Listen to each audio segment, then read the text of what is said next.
15 fevralda soat 19:20 atrofida Chiqon-Qapchiq Ayda ko'chkiga tushib, Bishkek-O'sh yo'lini to'sib qolgan. Bu haqda Favqulodda holatlar ministrligidan xabar qilishdi.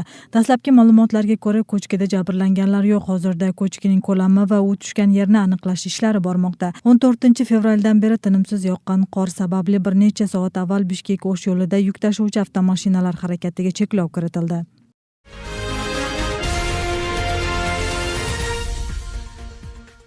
Ob-havo o'zgarishi samolyotlar parvoziga to'sqinlik qilmoqda. Manas xalqaro aeroportida ayrim qatnovlar kechikmoqda. Havo maydoni matbuot xizmati bildirishicha, qalin tuman sababli Istanbul, Moskva shaharlariga qatnovlar vaqtincha jildirildi. Shuningdek, ichki reyslar ham amalga oshirilmagan.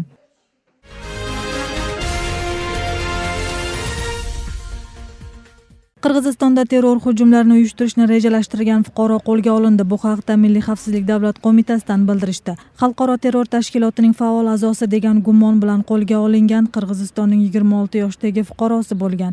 U Suriyada maxsus tayyorgarliklardan o'tib chiqqan.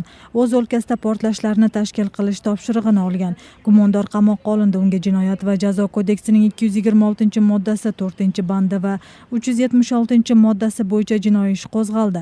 Tergov ishlari davom etmoqda.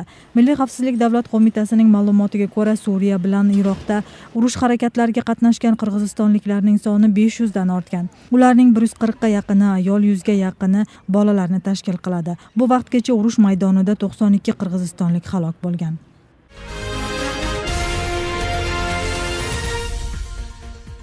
Qirg'izistonda yoqilg'i moddasining qimmatlashi davom etmoqda. Nima sababdan benzin va dizel yoqilg'ining narxi o'sayotganini Premyer ministr Sapar Isaqov tushuntirdi. Uning aytishicha, Rossiyaning neft ishlovchi zavodlari so'nggi 2 yilda yoqilg'i moddasining K4 va K5 klassiga o'tdi. Kelasi yili ular to'liq K5 neftini ishlab chiqarishadi. Bizga boji to'lovsiz yoqilg'i modda berilgani bilan jahon bozoridagi narxlarga ta'sir qilmay qolmaydi. Eslatib o'tsak, fevralda benzin 6% gacha qimmatlaydi deb neft tashuvchilar ogohlantirgan.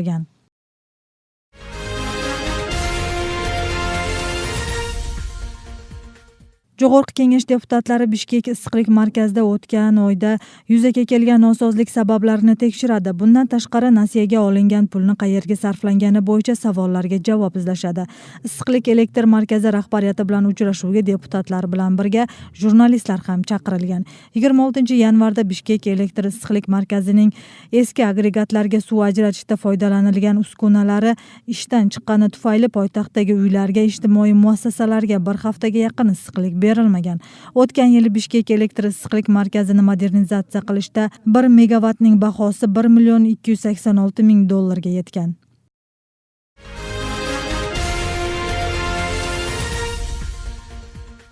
O'sh oblastida botulizm kasalligi ko'paydi. Masalan, Qorasuv rayonida 13 kishi botulizmga chalinib, ularning orasida jonlantirish bo'limida yotganlar ham bor. Shifokorlar ularning barchasi konservalangan sharbatdan zaharlanganini aytishmoqda. Aniqroq aytganda, konservalangan oziqda botulizmni qo'zg'ovchi zaharli toksin moddasi bo'lgan. Bu kasallikning kelib chiqishi va oldini olish haqida navbatdagi lavhada bilib olasiz. Gulsara Jumabayevaning nabirasi 5 kundan beri kasalxonada, sababi konservalangan sharbatdan zaharlanib botulizm aniqlangan. Birinchi kelganda og'ir ahvolda bo'lsa, hozir biroz ovqatga aralashib qoldi. Shu suv ichib kishnar tilini olib turdi. Shuni deb qarab o'tamiz, yaxshi, hozir tuzuk bo'lib qoldi. Ovqat ichib o'tadi. Yaxshi. Bu bola bilan yana 12 nafar botulizm sababli 8tasi Qorasuv tuman kasalxonasida yotibdi. Ular 10-fevral kuni qarindoshining uyiga mehmonga borib konservalangan o'rik sharbatini ichishgan. Bu bankada botulizm tayoqchasi bo'lgani uchun barchasida kasallik qo'zg'atgan. Kattalarning 3 nafari jonlantirish bo'limida. Ularning ahvoli yaxshilana boshlaganini shifokorlar aytishmoqda. Udvoyeniyalar, glunsavuslar ketib qolib, tamoqtanishi, jutunishi yaxshi bo'lgan bo'lsa, уже biz выписка qilamiz uyini. И feldsherleri, uchastkovoy pediatr terapevtlerine biz сообщение berib, o'shalarning ko'zo'molida tursin deb biz выписка qilamiz. Ta'kidlab o'tsak, Qorasuvda o'tgan yili mazkur kasallik bo'yicha 7 holat ro'yxatga olingan. Joriy yil boshida bu ko'rsatkich 12 taga yetdi. Shifokorlar bu yil yosh bolalar orasida botulizm kuchayganini aytishmoqda. O'sh shahridagi bolalarning yuqumli kasalliklar statsionarida o'tgan bir yil ichida 12 bemor murojaat qilgan. Hozirda 5 nafar bola davolanmoqda. Orasidan bittasining holati og'ir. jonlantirish bo'limida. Бұл абалы оор болгону уу зат, ботулизмден уусу көп түшкөндөн дагы болот, анан кечирээк кайрылгандан дагы болот. Бунун уусу көп түшкөн. Булар дагы анан кичине кармалып калган бала.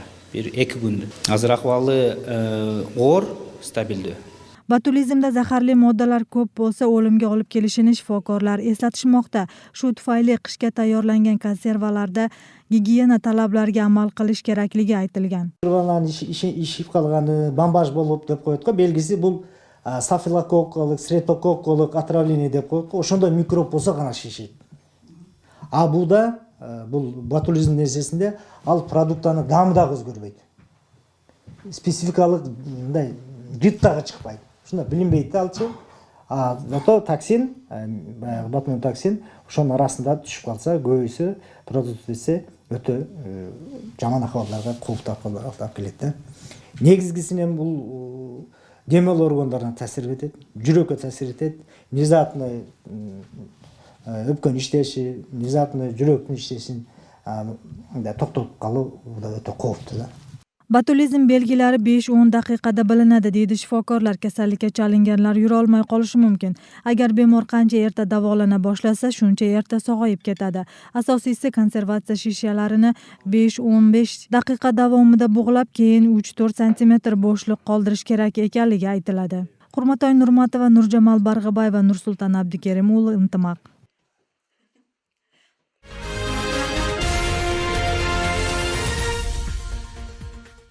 Maxsus to'lovlarga davlat byudjetidan deyarli 8 milliard so'm ajratiladi. Bu haqda Moliya ministri Adilbek Qasmaliyev bildirdi.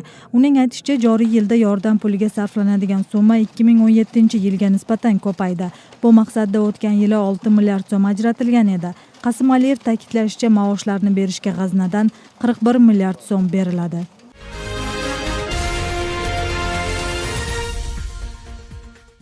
Respublika olimpiadasining 3-bosqichiga 2000 dan ortiq o'quvchi qatnashadi. Ma'ruf ministrligining ma'lumotiga ko'ra, intellektual musobaqalar Bishkek va O'sh shaharlarida 26-27 fevralda o'tkaziladi.